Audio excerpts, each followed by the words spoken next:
today's video, nandito tayo ngayon sa Pagbilao, Quezon. So, ngayong araw nga ay nag-hire kami ng boat para mag-island hopping dito sa Pagbilao Island.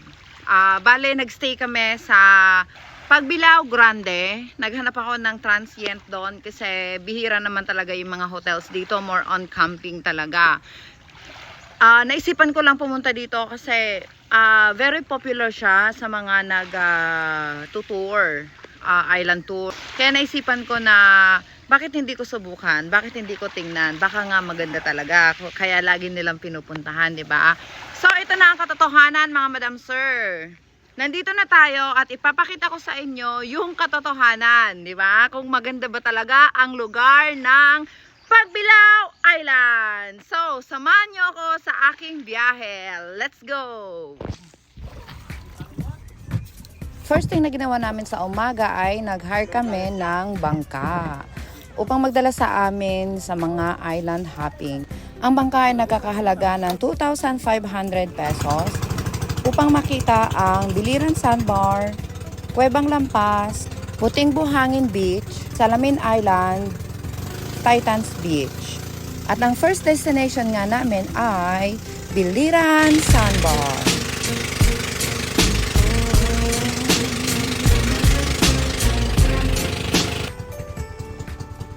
After 3 to 5 minutes na biyahe, nakarating nga kami sa lugar kung saan ang sandbar. Ngunit nakakalungkot dahil wala palang sandbar during that time. I'm so disappointed sa mga mamang bangkero dahil pwede naman nilang i-suggest sa amin na hapon na lang kami mag-island hopping dahil ang sandbar ay hindi namin makikita sa umaga dahil high tide. Mahal, isipin mo na lang. Isipin na lang ng alaga ko na may sandbar. Hindi na nga ako nagtagal sa Biliran Sandbar at nagaya na ako papunta sa susunod na destination namin, ang Cuevang Lampas with Puting Buhangin Beach. So habang magbibiyahe galing sa Biliran Sandbar, makikita natin ang iba't ibang rock formation papunta sa Cuevang Lampas at Puting Buhangin Beach. At pagkatapos nga ng ilang minuto, nakarating na tayo dito sa Cuevang Lampas. Ayan, maraming naliligo at Puting Buhangin Beach. Pero unahin ko lang munang tingnan ang Puting Buhangin Beach. At matatanaw na natin ngayon ang Puting Buhangin Beach. Yes! Bumaba lang ako ng bangka para maglakad-lakad ng ilang minuto sa beach. At gusto ko rin makita sa inyo kung ano ba ang sand. Ayan, bato-bato siya na maraming dead corals. So, hindi talaga siya purong sand. Pinapakita ko sa vlog kong ito kung ano talaga ang itsura ng beach, ng island, upang sa ganon ay hindi tayo mag-expect sa mga nakakalinlang na mga kuha ng ibang mga vlogger. After ng ilang minuto namin paglalakad-lakad sa beach, picture taking, marami din namang mga location na ang ganda talaga mag-picture taking. Pupunta naman kami ngayon sa may Cuevang Lampas. Ayan. Tinawag nga itong Cuevang Lampas dahil nga ang labasan ay lampasan. Ano daw?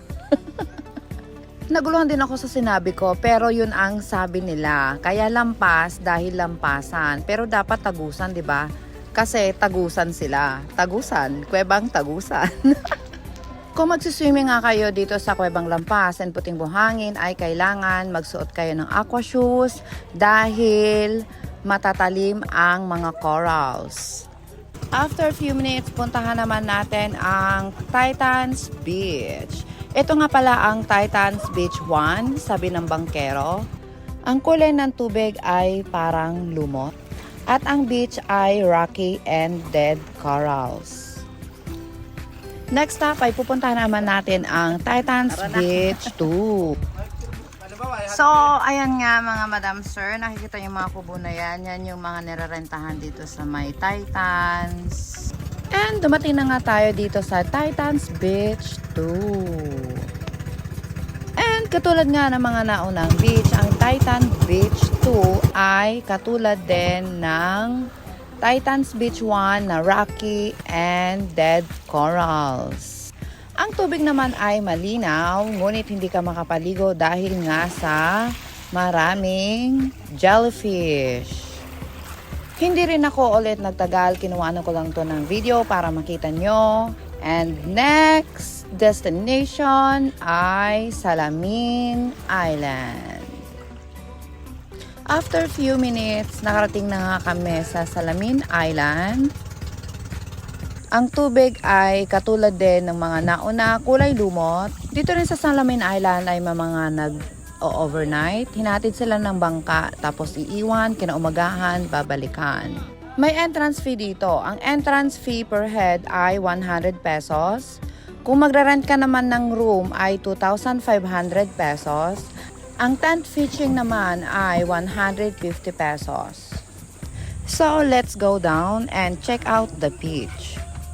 So, ayan mga madam sir, makikita ninyo nga ang Salamin Island camping site.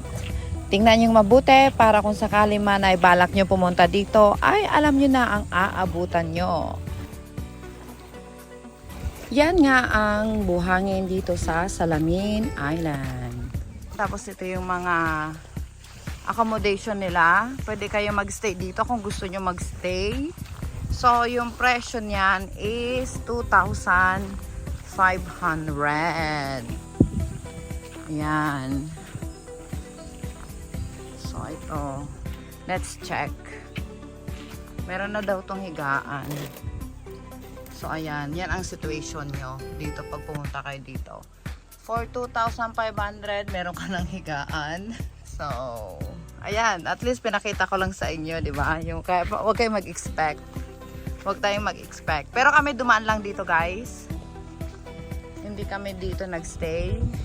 Ito nga ang Salamin Island. Wala nang iba pa. No filter tayo mga madam sir. So kung ano nakikita nyo sa video ko, yan ang makikita nyo sa personal. At dito nga nagtatapos ang aming Pagbilao Island hopping. Next location, pupuntahan naman namin ang Burawan Island.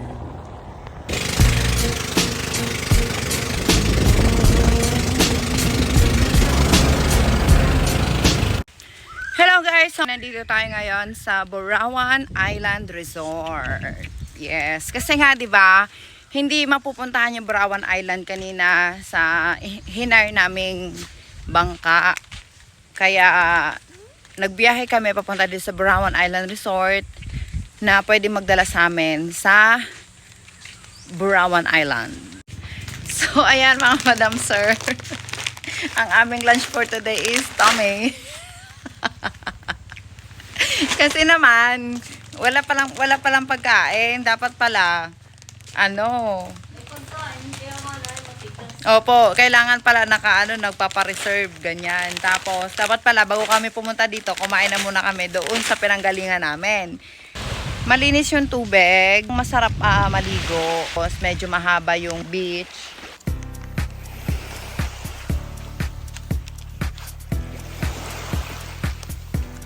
Galing sa Burawan Island Resort, sumakay kami ng bangka papuntang Burawan Island.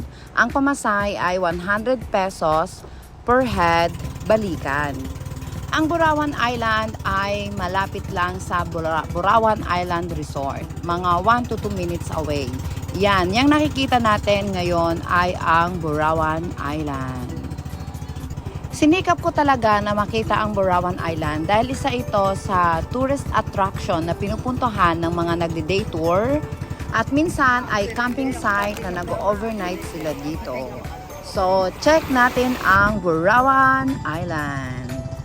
Burawan Island Color Sand Check. So, ayan. Kung ano ang kinukuhanan ko ngayon ay ito ang kulay ng sand dito sa Burawan Island. Walang filter. Simula pa ng umaga na nag-island hopping kami, wala pa kaming nakitang beach na attractive para sa amin para mag-swimming.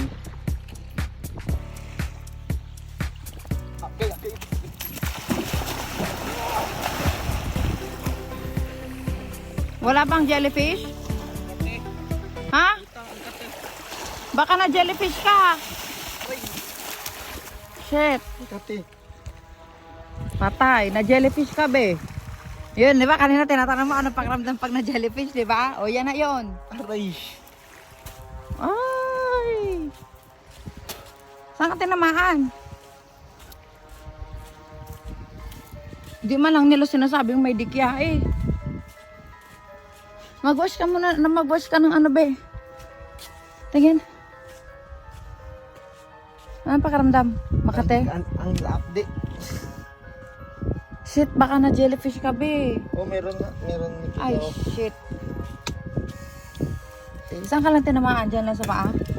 Buti hindi dumikit sa'yo. Mag-wash ka na doon. Mag-wash ka na dali sa shower. Ay, naku, kung kailan excited naman siyang maligaw. Tinawagan ko na, magpapasundo na tayo. Ano? Masakit pa din yung tuhod mo? Video pa ha, video pa. Kailan lang makaligo, piste. Sakit may piste. Wala na, ano na, oh, pulang-pula na. Hindi ka naman namumula, nangingitim ka. Itim na itim ka. Parang namamaga siya, be. Magano. Aray. Ala, Update nga, ma-update na ano, ang inang Makati. yan. Update na Makati. Ay, Diyos ko, sana man lang nagsasabi sila na may mga jellyfish ngayon. Season wala ng jellyfish yan, eh. Siguro, oo. Meron naman din nakalagay doon na plaka na mag-ingat daw sa jellyfish at saka sea urchin. Pero, sana sinabi nila na ano, na talagang as in punong-puno yung dagat nila ng jellyfish. Hindi lang dapat na mag-ingat, kundi wag nang maligo.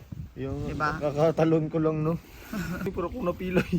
Oh. Ang sakit lagi. Ako promise, hindi ako nagbibiro. Ay, grabe. Masakit talaga siya. Bale. Ito. Ano message mo sa mga taong adik sa dagat? Yan. Huwag lang kayo mag-ingat sa shark. Iingat din kayo sa jellyfish. Huwag ka magkalala, walang shark dito sa Pilipinas. Wala ba? Sa Australia marami. Dito na nga nagtatapos mga Madam Sir ang biyahe namin ng Pagbilao Island and Burawan Island. Thank you, Tay. Pagdating namin sa resort, kaagad na inaplayan ni Tatay Cesar si Verhel ng ointment. Habang ang nakikipagkwentuhan kay Tatay Cesar, nalaman nga namin na para ba kaming nabudol. Dahil nag-inquire ako kay Tatay Cesar kung magkano ba ang dapat na bayaran kung mag-island hopping kami ng Burawan Island and Pagbilao Island. At ang singil niya ay 2,500 pesos only. Isasama ang biliran sandbar ay mag-a-add lang kami ng 500 pesos which is 3,500. Mas mura nga ang singil ni Tatay ng island hopping ng Burawan and Pagbilao Island compare dun sa bangkero na nakuha namin kaninang umaga na siningil kami ng 2,500 around Pagbilao only. At kung isasama ang Burawan Island, sinisingil kami ng 5,000 pesos. Akala ko jellyfish. Kaya pala. Ha? Tangik yung dikit tsaka jellyfish isa lang yun. Ang sinasabi nila parang halaman siya, yung nakaano sa'yo, nakadikit sa'yo, na makating masakit ganyan. Kasi kung jellyfish daw yon, dapat dumikit na yun sa balat mo at saka nagkaroon ka ng itim-itim ganun. So, anyway, okay lang kasi ang importante, hindi nga nalagyan ng jellyfish yung aking alaga. So, Mabilis eh, tumakbo. that's all for today. Thank you for watching.